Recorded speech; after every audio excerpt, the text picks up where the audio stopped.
But we'll talk about Ryan Day and what he had to say wrapping up the season and looking ahead to 2020. Now, of course, I'm sure he said a zillion things that are pretty much the stand pat lines of a head coach following a very successful season, and very proud of his team, I'm sure.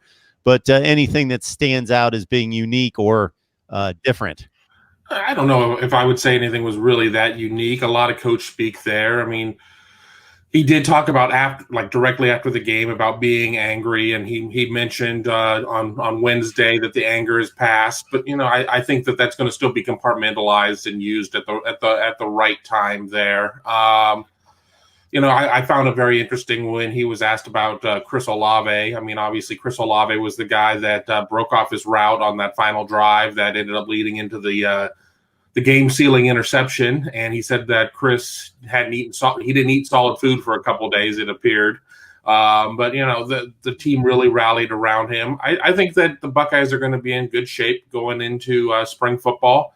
As they know what it takes to get to the college football playoff, and now they just have to figure out the next step of being able to clear the hurdle. But it was 40 minutes of really good stuff. There were some laughs. Ryan Day was as light as you would expect at that point, but you know that it still kind of burns at him a little bit, just the way that they kind of went out, and with it being right on the heels of watching the national championship game. And he did mention that he had all of his coaches and players and staff watch it and reflect upon thinking about what it would take for them to get back there and to be able to go further. And I thought that was an important message. What's on your mind, Tony, after listening to Ryan Day? Well, I liked what Kevin said, and that was the thing that struck me most, where he basically assigned everybody to watch the game and to let it he says he's not as angry as he was, but you have to figure, like, you watch that game and the anger kind of comes back, I would assume. And so, yeah, that was interesting. We finally got to talk to him about the hire of Corey Dennis as the quarterback's coach. And basically what he told us is that from the day he got off the plane at Ohio State, Corey Dennis was there at the airport waiting for him, basically, and has been his right-hand man ever since.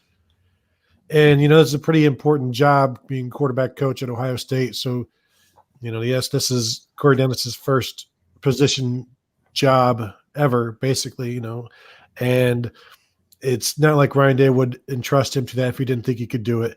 And it's a big job, and it's an important job. But he does have Kevin Wilson and Ryan Day to help him out, as Day said yesterday. So, it's good to get his thoughts on that. And, I think I wrote it today, but Corey Dennis has been here longer than every Ohio State assistant except for Tony Alford and Larry Johnson. He's been here since 2015. So he's been around. Ryan Day really wants some continuity. And with Dennis being a young guy, young family, son-in-law of Urban Meyer, there's really no reason for him to go anywhere for a while. And being the quarterback's coach at Ohio State it's a pretty good gig. And you could see somebody doing it for a while. And this will be the first time, Ryan Day said it's been 3 years in a row with somebody new, with Day and 18 and Yursich this past season. And now Dennis, he wants some continuity there. And you got to, with Jack Miller and CJ Stroud, the two freshman quarterbacks this year, you would like them to have the same guy throughout their career, at least through the bulk of it. And I think he's going to accomplish that. What do you think, Steve? Yeah, I think a lot of the same things those guys said. I think there's a familiarity and a comfortability that Ryan Day has, I would say, with Corey Dennis. And certainly to get your first full-time assistant coaching job at that level really speaks volumes, although he's kind of been waiting in the wings for the last 3 or 4 years. Like Tony said, and of course he has a background as a former player, he did have that position in the preseason in 2018 and in the 3-game stretch when Ryan Day was the head coach. Ryan Day leaned on him to take over managing the quarterbacks at that time, as he was kind of, treading water there as the head coach in his first time. So I do believe that, when you're in a job like head coach at Ohio State, you look for people that you can rely on. I think the proof will be in the pudding in terms of what Corey Dennis can do in terms of recruiting. The Buckeyes, of course, signed 2 quarterbacks, Stroud and Miller, in this 2020 class, and those guys have enrolled, and they've got another one for 2021. McCord from Pennsylvania.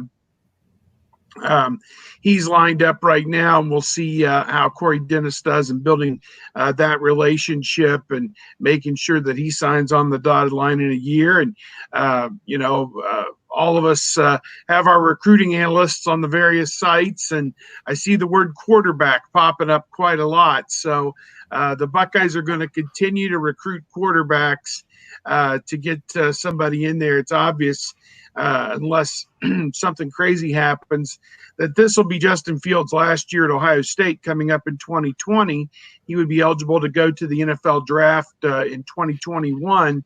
And so the race is on right now to become his backup and his successor in 2021. And I think those two young guys that we talked about, Stroud and Miller, are going to be added near the top of the list, obviously, in that quest, and bring McCord in as well. So Corey Dennis got a lot on his hands. How do you take a guy with Fields who had whatever his final numbers were, just 3 interceptions for the year, 2 of them coming in that semifinal game? How do you take a guy who had such a great year and have him build on that year? You don't want any slippage. You don't want him to take any steps back. You don't want him to throw, say, 8 interceptions next fall or anything silly like that. So to me, that's a heck of a task in and of itself, is how do you take a guy who achieved at such a high level and try and push him to an even higher level? And, of course, the carrot of playing for the national championship is out there for all of them. So I'm excited to see what he does in this job.